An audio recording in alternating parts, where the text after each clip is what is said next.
Deməli, bugün yerindən uzunluğa tullanma yarışında qızlardan birinci yerin sahibi Zəhra. Təbriklər Zəhra. Və oğlanlardan qalib Onur. Təbriklər Onur. Təbriklər. Ağzıbaş Hoppan.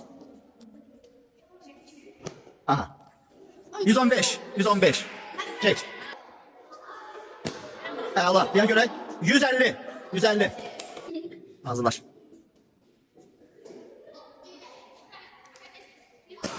150.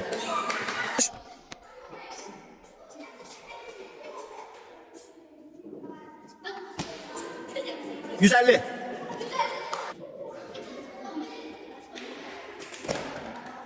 145. Allah gel. 165. Gel. Gel tepeme. 160. 160. Gel. 160'dan gel 165'e. 160'daydı tamam geldi. 160.